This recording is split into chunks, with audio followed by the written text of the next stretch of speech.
Good morning, everyone. The Honorable Lecturer, Sir Urai Salam, and my dear friends. So today I will present about my uh, proposal, which is titled "Students' Attitude Towards Learning Achievement." Now we'll start from chapter one, which is introduction. So this is the research background. First, the English language learning has been started from elementary school up to the university level. But also, many countries have implemented English in their school subjects and or gadget manuals. In education, English language learning has been started from elementary school up to the university level. And then reluctance is a part of attitude that students show towards English.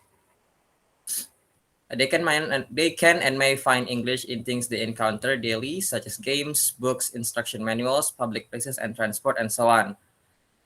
And then attitudes affect students' willingness in learning language. It is important to notice them in order to understand the students more and help them to achieve the language competency they and the teacher desired. Factors such as peer influence, general overview, public opinions, interests, parents' teaching, and sense of self each take part in shaping attitudes. And the last is this research is about to discovering the reasons behind students' attitude. And so these are the research questions. First, what caused the students to dislike learning English? And the second is, what is the proper student's attitude to learn?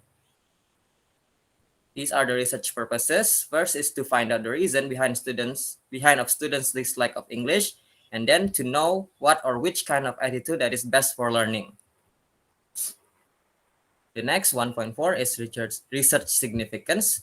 For English students, this research might help the students to understand what kind of learning they desire to grow interest of, learning for a better outcome. And for the researcher hopes that the result of this research can be the data, ideas, or sources for other researchers' work. And these are the terminology. First is attitude. Attitude is a subtle way of thinking or feeling about someone or something, typically one that is reflected in a person's behavior. And then achievement is a thing done successfully, typically by effort, courage, or skill. And then we come to the literature review. First, in 2.1, there is attitude. Attitude is a way of view and behavior that is different from person to person. We always have an attitude towards something in life. It is determined by how we think, feel, and act upon it. Through attitude, we show others our perspective and response to the ideas we faced of how it would impact our mind and even body. And then for the further explanation about attitude, there is first definition of attitude. In psychology, attitude is a construct that is mental and emotional entity inheres or characterizes a person, involving their approach and their personal view to something. Attitude is consistent of mindset, outlook, and feelings. This is based on Perloff in 2016. And then we use attitude as a way to convey what we feel and think that is ours for people to be able to distinguish and judge us. And then types of attitude. According to Abun et al. In 2019, there are three components of attitude, which are cognitive, affective, and connotative. Attitude is also classified into positive and negative attitude.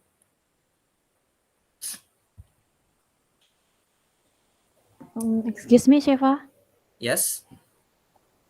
Your slide is not moving. Oh, It's still on the cover.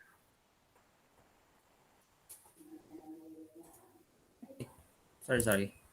Let me exit first and show.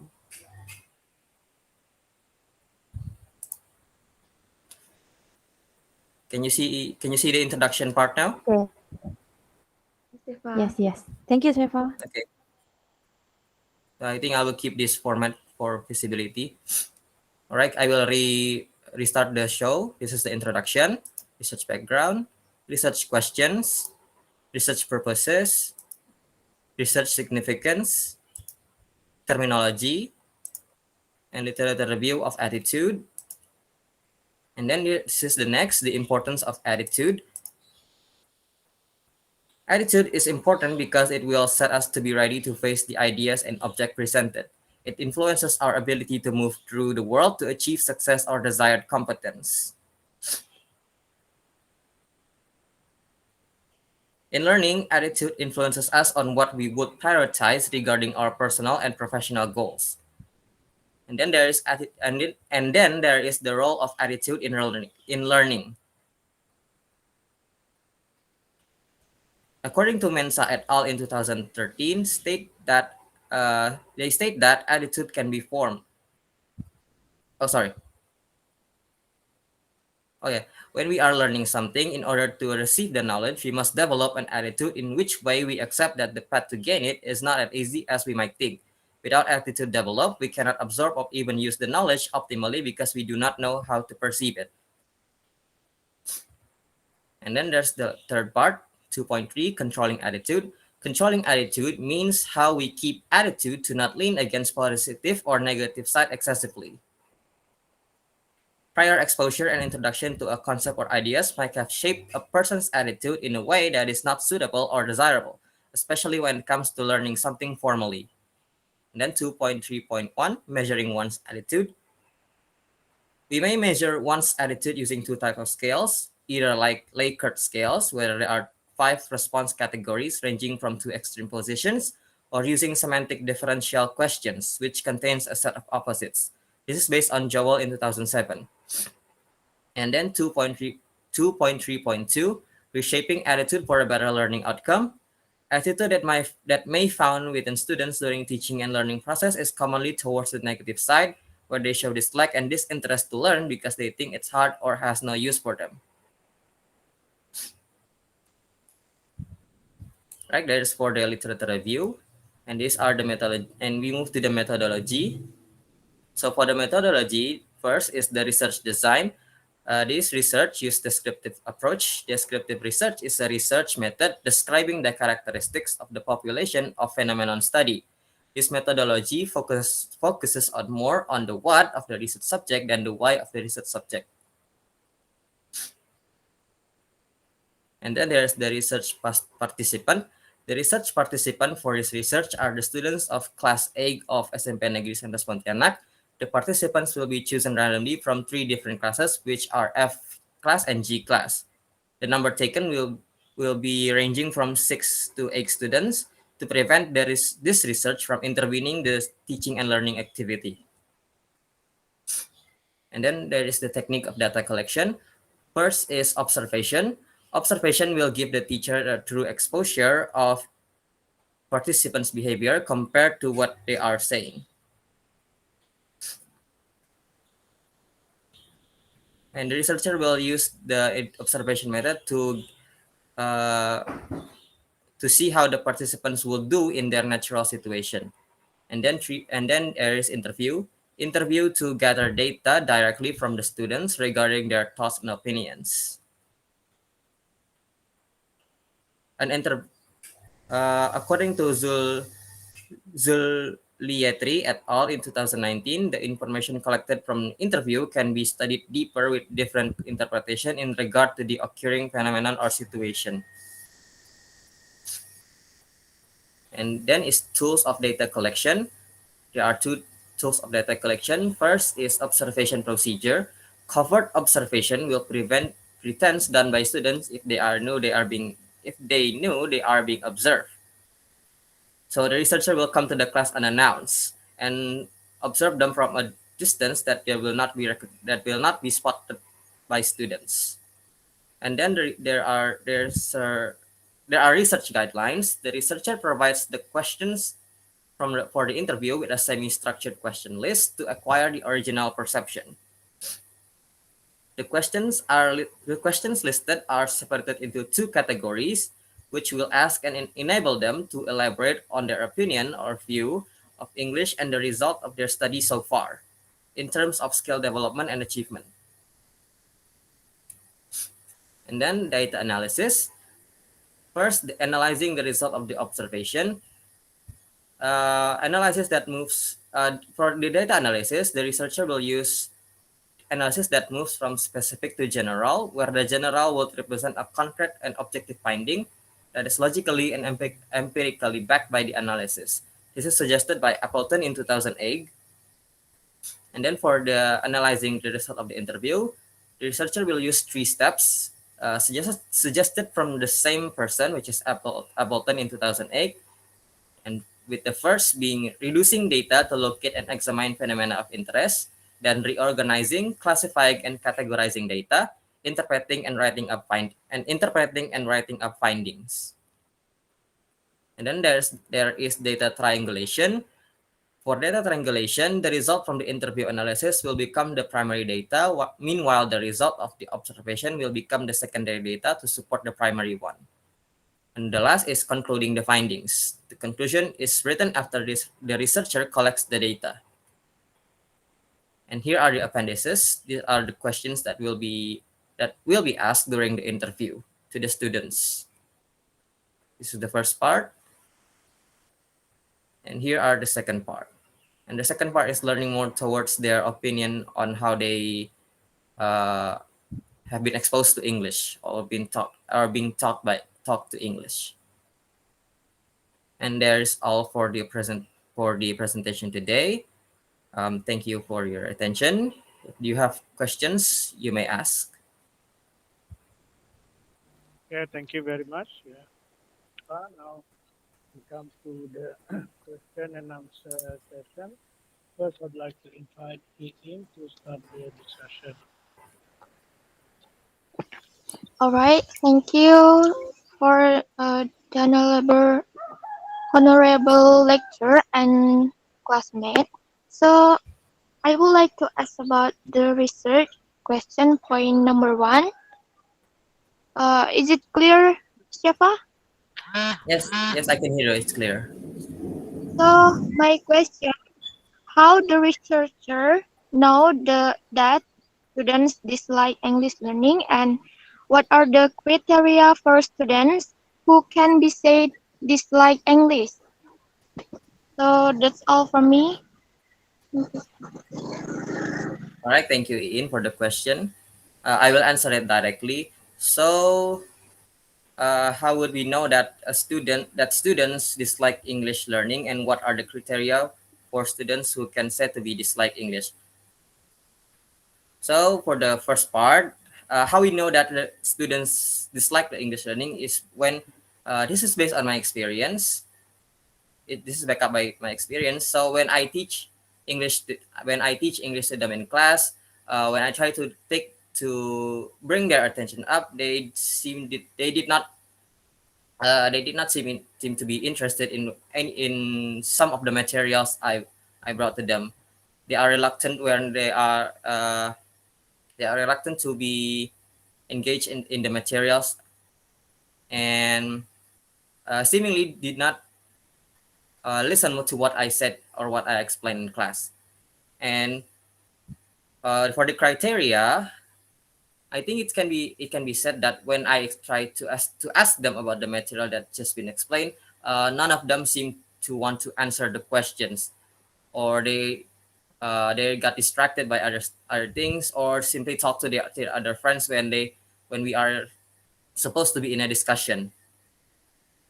So you can see from their behavior how they would act in class when we explain the lesson or the materials when we explain the lesson or the materials.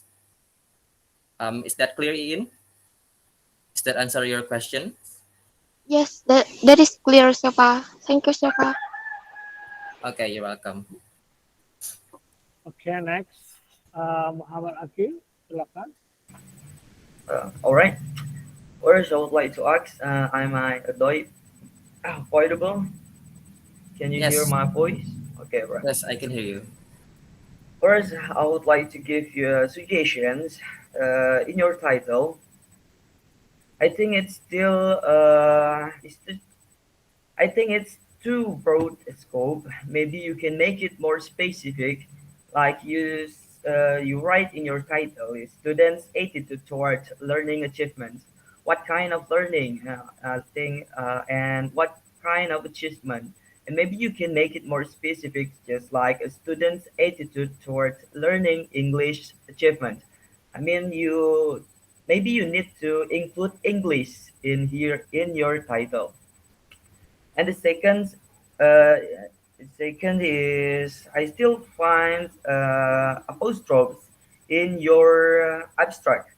I find it like you are using it, they are, it doesn't. I think this may, I think in these kinds of writings, these contractions can make writing less formal. And that is the suggestions. And I would like to ask a couple questions. Like in the literature review, you mentions about how to measure one's attitude, but you don't really tell how exactly it's measured. Could you explain it more? How it exactly to measure the attitude? The first questions, and the second question is you also mentions that you could change the student's attitude through persuasions, right? So how could you know or what you think that through persuasions could change the student's attitude? And also, it's a suggestions maybe. I think that I don't find any what is achievements in your literature review. In your literature review, you don't include what is an achievement, like kind of achievements, strategies to achieve the achievements, like that. I think that's all. Thank you. All right, thank you, Agil, for the suggestions and the questions. I will try to answer your question. Okay, so for the first one is from the literature review, right? So from the measuring attitude, right? I have mentioned earlier that there are two ways of measuring attitude. First, it use the Likert scales.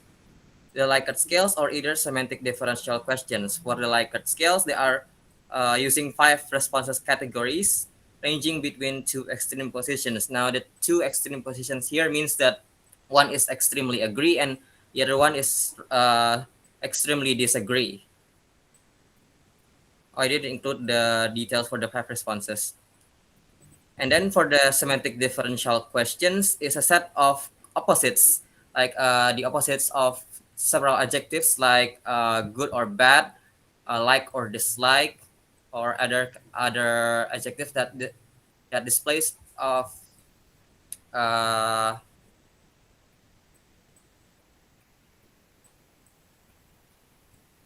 I think the adjectives of what is it called? In terms of yeah, I think it's like that. It's the adjectives of positive and negative response. And then for for achievement, I think I include achievement somewhere. Hold on, In the let me find reproduction. it. Oh yeah, there are from Richards and Smith in 2002 in the role of attitude in learning in the second paragraph. Say that achievement means a learner's mastery of what has been taught or learned after a period of instruction. That is the definition of achievement. And as mentioned earlier, attitude affects how a person perceives something and grow thoughts and actions towards an object. So in this case, it is related to their achievement because no mastery can be achieved if the person does not have any attitude that can make them able to receive or even utilize it. So if they cannot receive, so that it cannot absorb the lesson well, they cannot use it in their daily, in their assignments, in their tasks, or even their exams. So there will be no achievement to it. And I think that is all for my answers. Does it satisfy you, Agil? Yeah. Thank you, Jeva. All right, you're welcome. Okay, thank you. Yeah, Akil, there are very good questions and suggestions that question can as well. All right, we have about half an hour, yeah, more or less. So I have to speed up what I really want to say this uh, this meeting. Uh, do you have meeting after my class? I'm sorry, sir. Do you have meeting? I mean, another class after this class? No, Uh,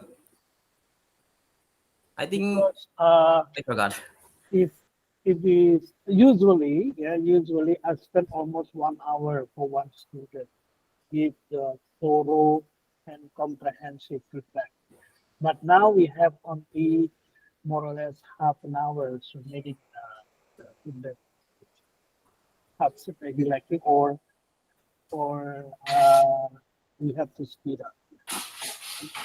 So if you have another session after the session, so I have to stop at 8:30.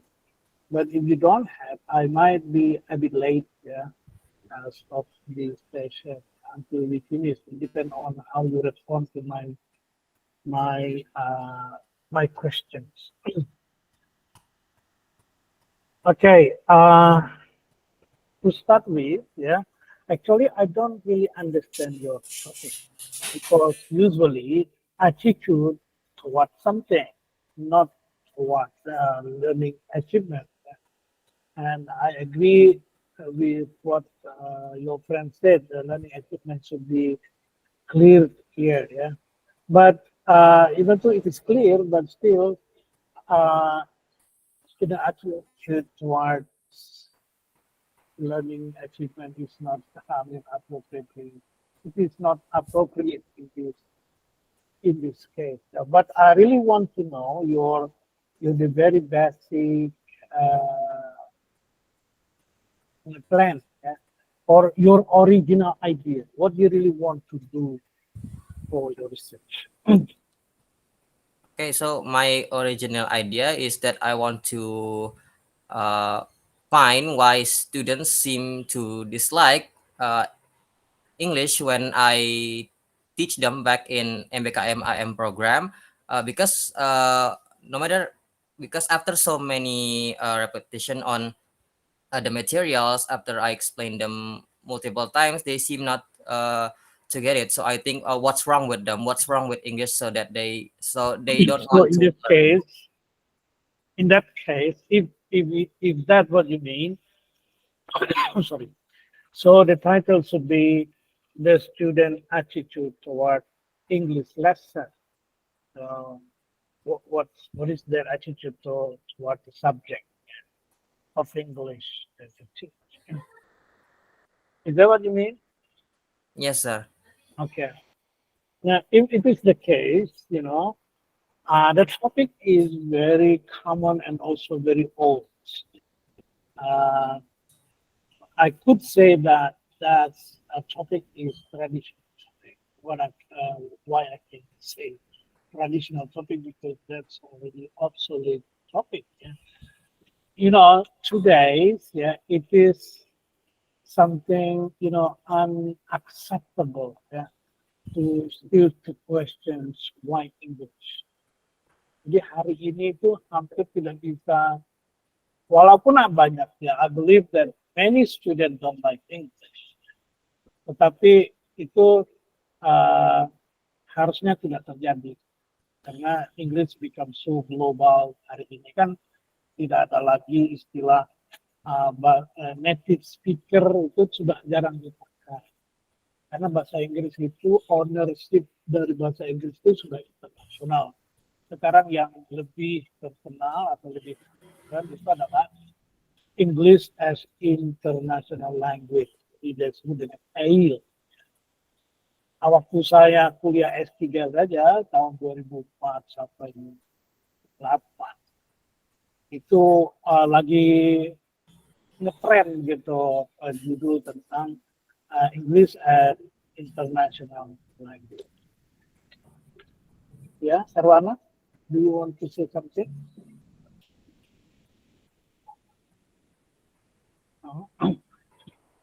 Because you raise hand, I thought that you want to say something. Sorry, sir. Ya, oke. Jadi gimana ya? Kalau masih mau pertanyakan bagaimana student attitude itu sebenarnya ini terlalu judul itu sudah terlalu lama ditinggalkan gitu. Dulu pernah pernah apa pernah dipertanyakan. Kita boleh mempertanyakan bagaimana bahasa Inggris. Misalkan apa kira-kira yang bisa memperbaiki, maksudnya bisa bikin alternatif gitu ya. Misalkan kebijakan bahasa di Indonesia, kenapa bahasa Inggris itu sekarang menjadi boleh dikatakan menurun gitu ya, dari segi kurikulumnya juga kita semakin turun dan tidak seperti dulu. Misalkan bahasa Inggris menjadi salah satu bahan ujian nasional atau di perguruan tinggi bahasa Inggris menjadi salah satu mata kuliah wajib nasional. Kalau sekarang kan tidak lagi bahasa Inggris itu. Kemudian ininya juga waktu yang diberikan untuk belajar bahasa Inggris di kurikulum nasional juga jauh berkurang. Itu mungkin salah satunya dikarenakan bahwa pemerintah beranggapan, ini berarti cuma bahwa pemerintah beranggapan belajar bahasa Inggris itu akan mempengaruhi sikap patriotisme terhadap negara. Artinya orang yang berbahasa Inggris itu kecintaannya terhadap negerinya itu berkurang, gitu ya kira-kira. So that's the assumption. So that's why English become not compulsory subject longer. Nah, this is actually debatable. Banyak yang setuju dan banyak juga yang tidak setuju dengan pendapat itu. Nah, sekarang kamu ingin mempertanyakan bagaimana attitude-nya setelah mungkin begitu bisa setelah adanya sebuah peraturan tentang perubahan status bahasa Inggris di Indonesia tidak lagi menjadi mata kuliah wajib kurikulum di senior secondary school ya, juga dia tidak menjadi mata kuliah wajib, tetapi buktinya tidak ada satupun sekolah yang mengajarkan bahasa Inggris. Dia menjadi biasanya muatan lokal. Mereka muatan lokalnya adalah mengajarkan bahasa Inggris. Nah, kalau misalkan setelah kalau introduction itu setelah after the introductions of the new regulation to make English subject is not a compulsory subject in the national curriculum. Nah, bagaimana attitude students terhadap belajar bahasa Inggris, terhadap English subject. Nah, kalau menarik juga misalkan apa pendapat mereka tentang manfaat belajar bahasa Inggris. Atau do they feel that English is useful? Itu kan mungkin agak menarik gitu kan. Yeah. Setelah itu. Tetapi yang saya dengar tadi dari presentasi Anda menyebut konteks COVID. Di zaman COVID, anak atau dampak dari COVID, masa-masa COVID, anak tidak terlalu tertarik berbahasa Inggris. Itu mungkin adalah dampak yang mana kita memang pada masa COVID semua proses pembelajaran itu kan menurun drastis.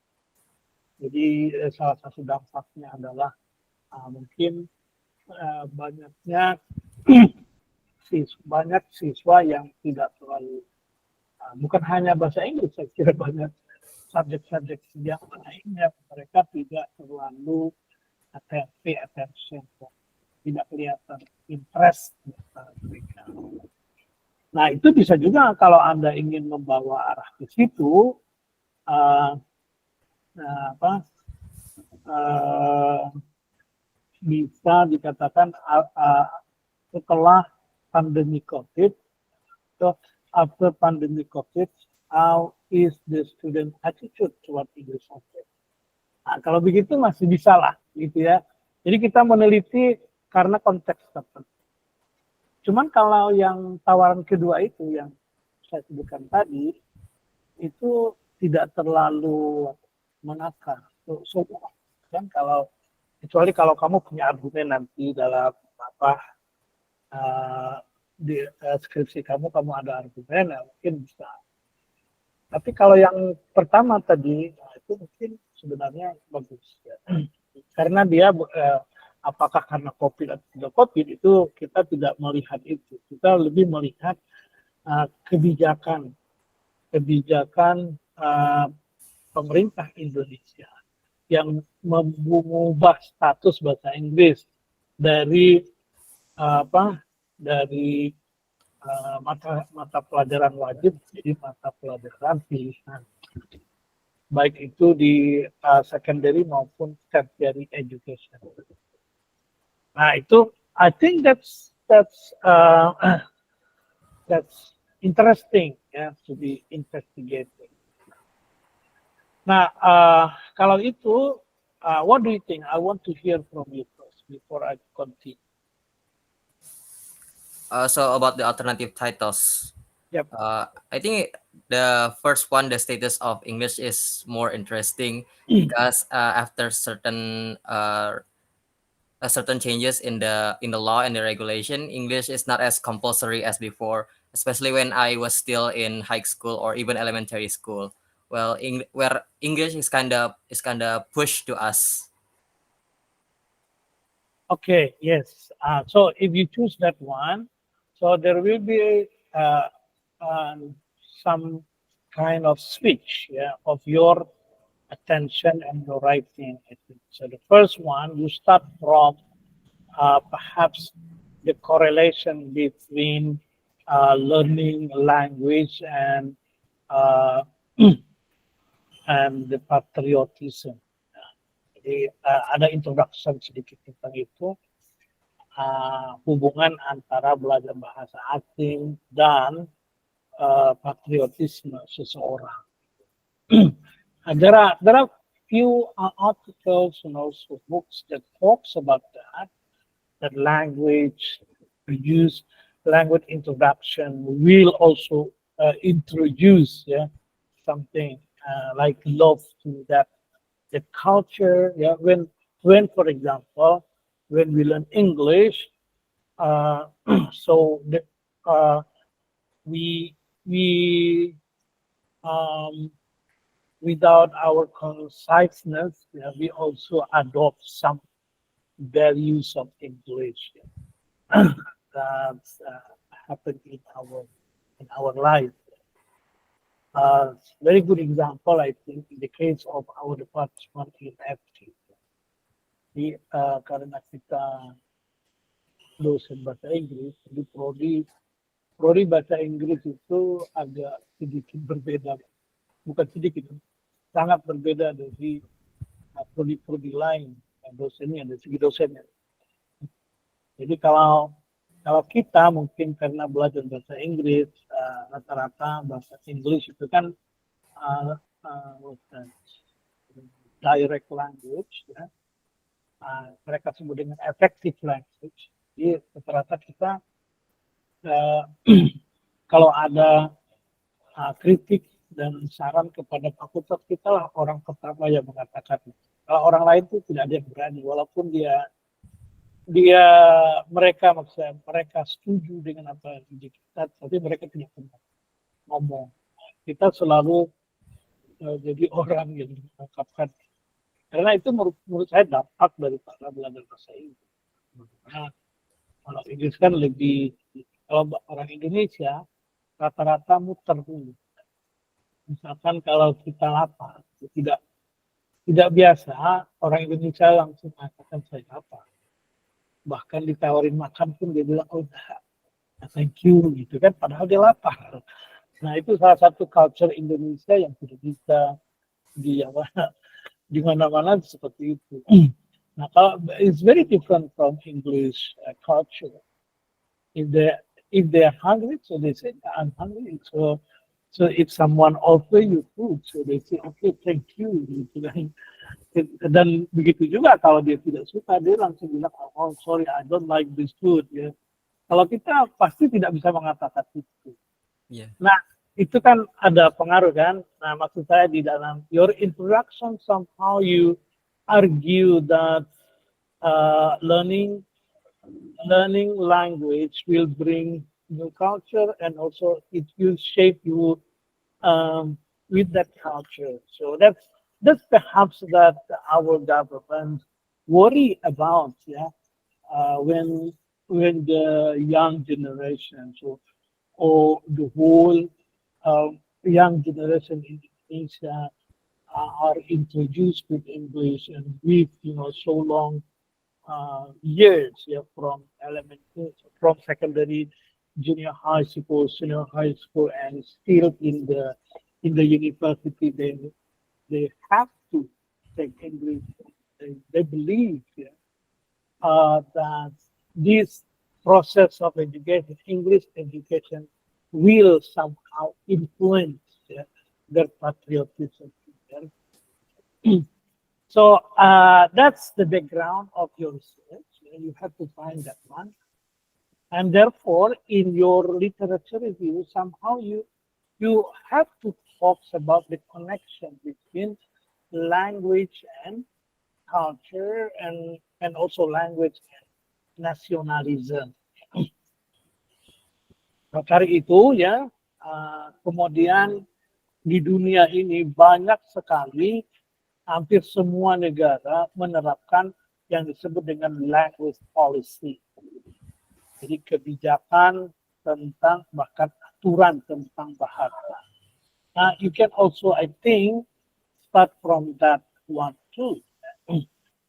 Nah, jadi itu sebagai mungkin instead of starting from here you start from attitude. Yeah, you have to start from uh, apa, learning language and patriotism, itulah kira-kira. Nanti ceritanya kamu ceritakan tentang itu ya. Now, the second part of your research will be attitude. Karena itu kita let's back to your research question. Now, I think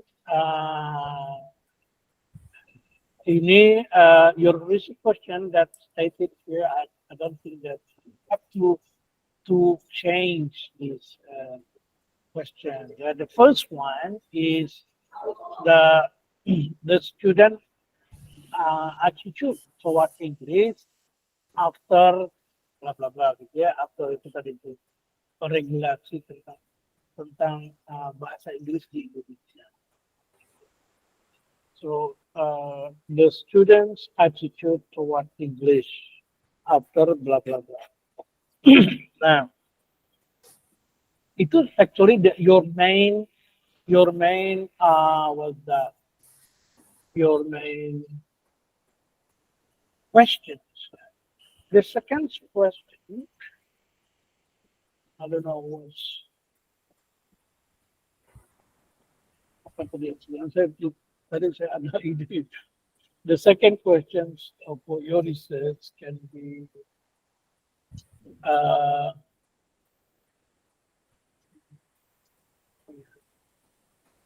forgot, yeah. Nanti mungkin it is coming to me, I will let you know. Sebenarnya I prepared two questions for you for this. The first one is the measurement of attitude. Yeah. The second one is something that I forgot. All right, so we continue here to save the time.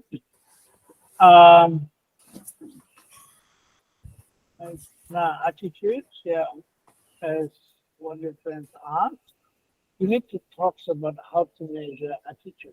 First, of course, you have to discuss or to was that to present to explain attitude and language learning. So here you have on the attitude. That's too big a topic because attitude can be anything. So you have to be more specific because your topic is language learning. So attitude and language learning. So you have to uh, try to explain the red line, the connection, why attitude is important for language learning. Okay, so the other things that is important is that you need to, in your literature review, you need to present or discuss the delicate skill that you mentioned for measuring attitude, someone attitude. Ya.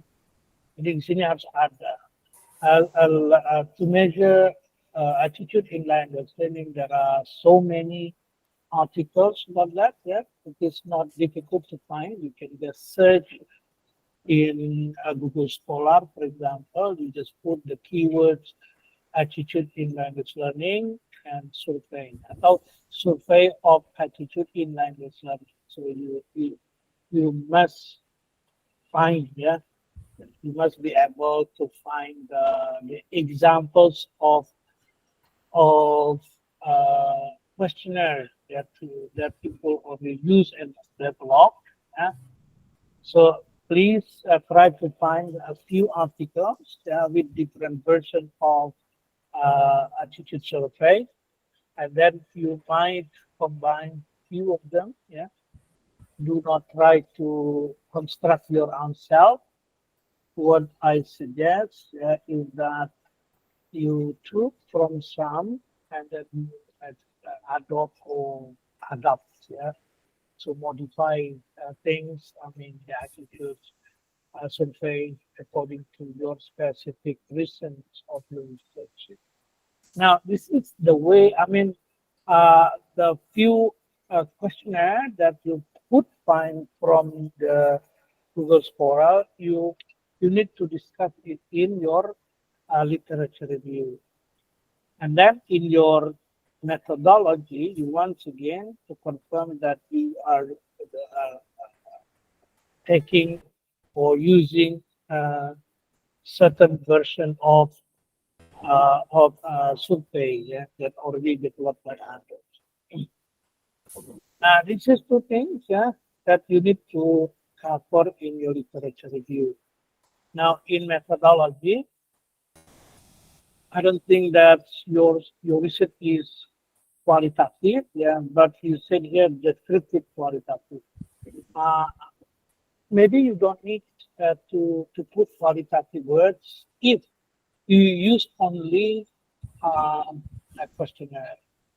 Now, in descriptive study like attitude, investigating student attitudes, uh, interview is not really fit in. Yeah, I mean, it is not really appropriate. So, questionnaire is already okay. If you want to have more data, uh, you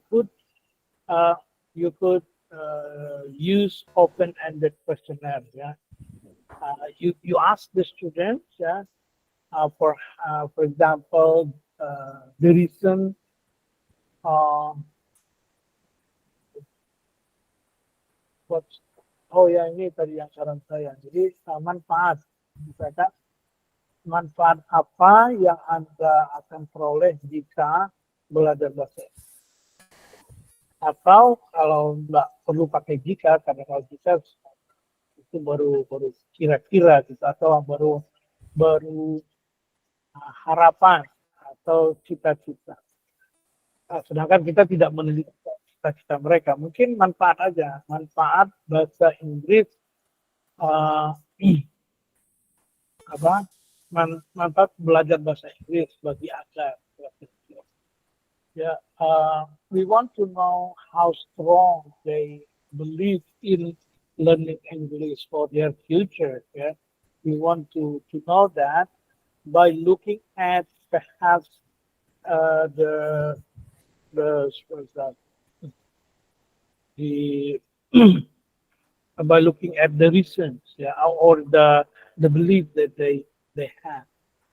Jadi di dalam mungkin dalam your research question there will be two kinds. Yeah, the first one is really asking for the attitudes. Ya. Kemudian yang bagian kedua harus kamu itu mungkin kalau saya sarankan ya bertanya tentang apakah student like or dislike English in general. Jadi mungkin uh, ada satu dua pertanyaan di kuesioner Anda itu yang jawabannya cuman yes, netral, atau gitu aja. Cuman untuk confirm sekali lagi apakah mereka like English atau dislike English. Kemudian manfaat apa yang dapat Anda pikirkan? Misalkan, what benefit do you think of learning English? Gitu kira-kira. Jadi kita mau tahu ya alasan dari mereka like atau dislike. Okay, Kalau sir. mereka mengatakan saya tidak menemukan manfaat sama sekali, misalkan ya berarti itu sebenarnya dia tidak tahu perhaps the benefit of learning foreign language like English.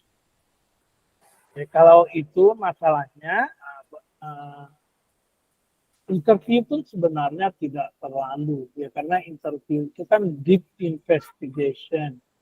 What I recommend you is not to do deep investigation because your data will be mostly on descriptive, yeah, because this is attitude.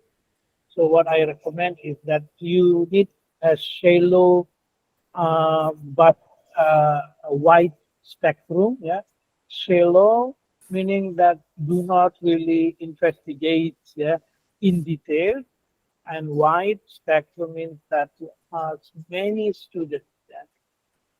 So how many participants do you plan to have? I originally planned for 15 to 30 participants from those two class, but I think that is too many, Now, especially when I using interview. so if you are doing descriptive, you have to have many. So how many classes is grade 8?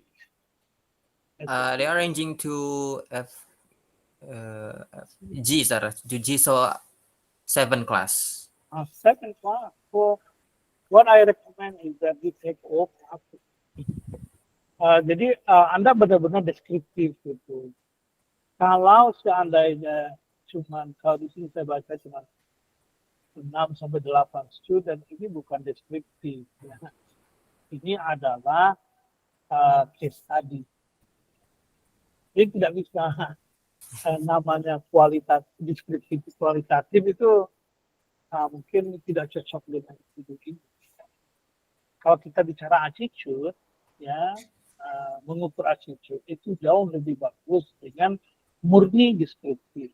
Makanya saya minta tadi kamu mencari kuesioner ya yang sudah di-develop orang lain, tinggal dipakai, tinggal ditambah kamu mungkin 4-5 pertanyaan lagi untuk yang open ended ya tentang alasan mungkin atau kenapa mereka sebutkan misalkan 5 alasan yang Anda tidak menyenangi bahasa Inggris gitu. Atau sebutkan 5 benefit dari belajar bahasa Inggris misalkan seperti itu ya. Jadi kita ingin tahu nanti dari katakan 7 kelas ya. Kalau Anda mendistributnya itu menggunakan Google Form kan tidak ada hubungan dengan biaya kan kecuali kalau fotokopi ya sedang juga.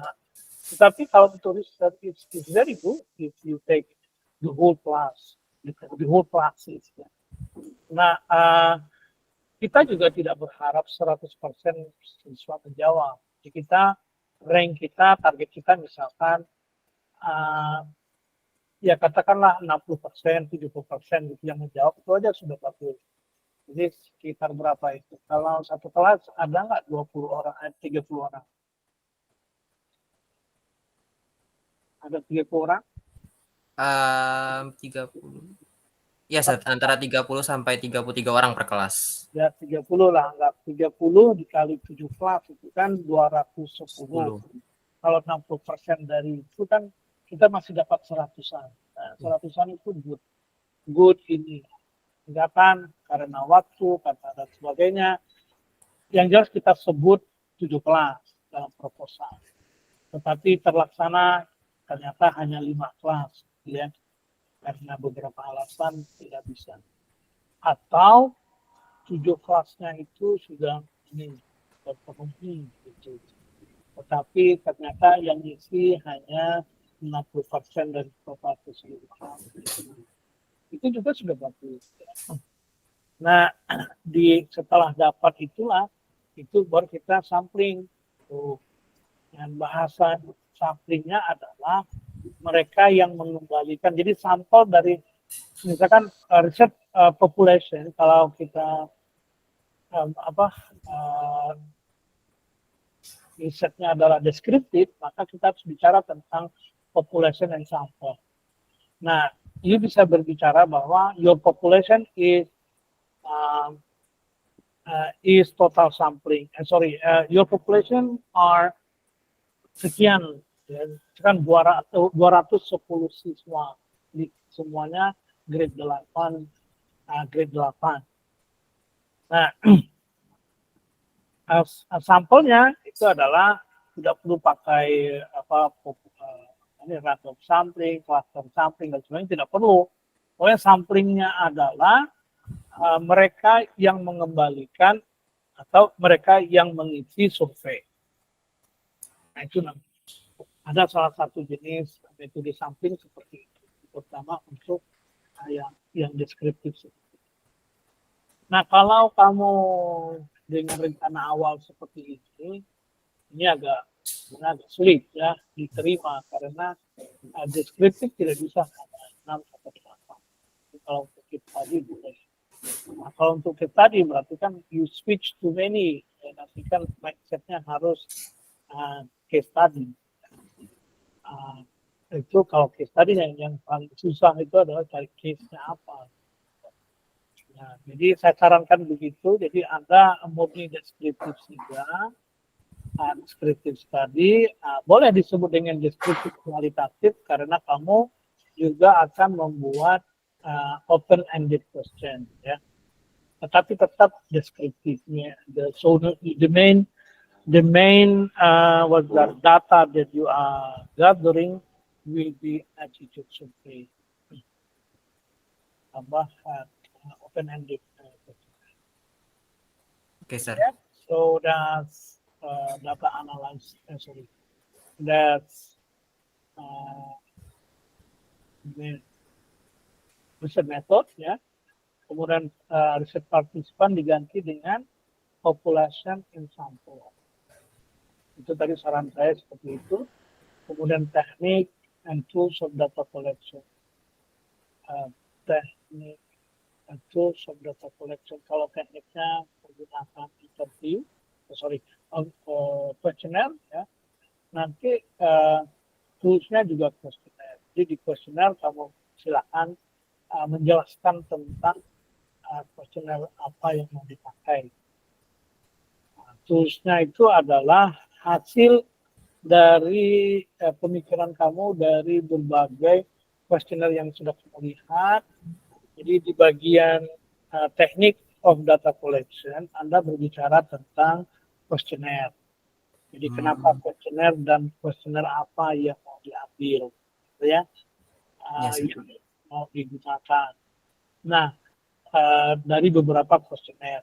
Sedangkan di tools of data collection itu adalah questionnaire yang Anda sudah tentukan ini yang sudah Anda, misalkan Anda adopsi dari 3 questionnaire, misalkan itu dari 3 orang, maka jumlah totalnya adalah 30 pertanyaan, misalkan seperti itu.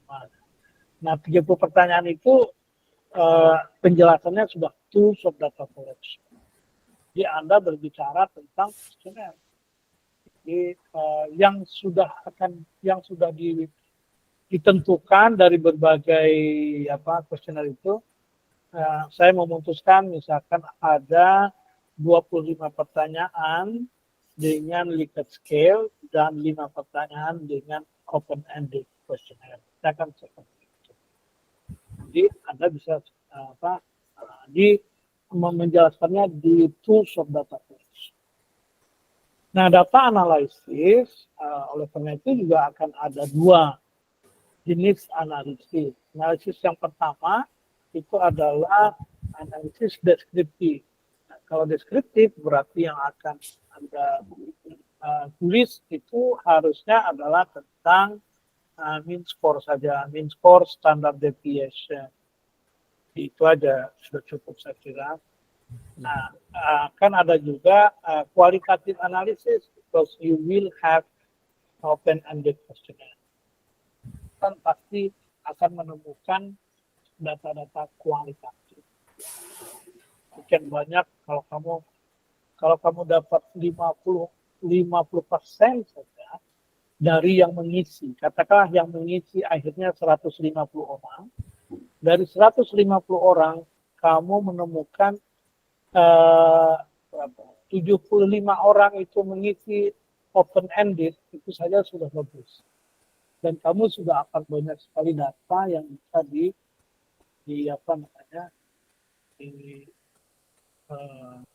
dilaporkan.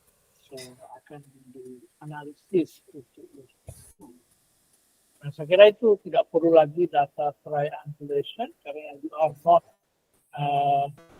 kualitatif, ya, you are deskriptif. Itu saja, ya. Di data analisis sekali lagi ada dua, yaitu analisis data deskriptif, ya, minimal menjelaskan tentang mean score dan standard deviation, kemudian analisis data kualitatif itu menggunakan thematical analysis. Saya ada baca artikel ya barusan. It's very good example of how you will, if you are doing qualitative research or how you are going to deal with your data and how to analyze. I will share sometimes. All right, sir. So then you can have a look how to analyze, because I think there are so many students writing the methodology section. Eventually, already, I think to some extent they already good, they are already on the right, on the correct explanation. But I don't. I mean, they are not really specific what they mean by, for example, by reducing data and stuff like that. Now, we need to have more explanation about how to do thematical analysis. Few articles that I have read, I think it's good to example for for the model, how you explain and also how you will put the qualitative data analysis. All right, so I think yes, because of the time, and also Right. we have completed the review. I don't see your interview on like that because I don't think you will need it. Yeah? Please pay attention to your references. These references need to be reformatted with the correct style, APA style. I don't think that's you follow that because not consistent. Oh, Ya, misalkan tidak ada capitalize, ya. Kemudian tidak perlu lagi kalau sekarang pakai retrieve gitu, semuanya harus menggunakan DOI. Nah, kalau menggunakan misalkan referensi yang gimana ya, seperti yang di sini ada questionpro.com kayak gitu-gitu tuh, kemudian reflect.org, itu tidak boleh lagi diambil sebagai referensi. Apalagi kalau kamu itu tulisan di sini kayak sepertinya yang paling utama gitu ya, main reference gitu ya, tidak bolehlah nyari sesuatu yang tidak standar. Kalau untuk contoh kita contoh attitude, pelaksanaan attitude, bisa kita tahu dampak attitude dari sebuah data, boleh kan ngasih contoh tapi dari website yang bagus. Tapi kalau dia menjadi referensi, itu tidak boleh. Cari yang benar-benar di jurnal atau di buku. Nah, kemudian di sini misalnya retrieve from hyperlink juga, tapi itu sebenarnya adalah jurnal, jadi tidak perlu lagi retrieve from. Ya. Kalau jurnal pasti ada DOI, jadi cukup dengan misalkan pengarang, ya, tahun terbit, kemudian judul artikel, kemudian judul jurnal, sudah itu volume, issues dan halaman, setelah itu DOI-nya. Itu saja. Kalau tidak DOI ya tidak usah dikasih apapun, harus sebagai retrieve from. Ya. Seperti itulah intinya standar references. Dan I want you to have more references. The number, I think you can have references after you explore like what I just said. Tapi kamu mengembang komen surveinya Anda pasti memerlukan itu. Okay, saya kira itu. Do you have question before I close it? Not really, sir. I think it's very clear now for the parts that I need to revise later. Okay, so I think that's all for today. Yeah, so good luck for your revision. We'll make it available soon after the recording is ready. So I see you again next week, inshallah, with normal face-to-face meeting. Inshallah. Okay, that's it for today. Yeah. Assalamualaikum warahmatullahi wabarakatuh. Waalaikumsalam warahmatullahi wabarakatuh. Thank you, sir. Thank you, sir. Tuh.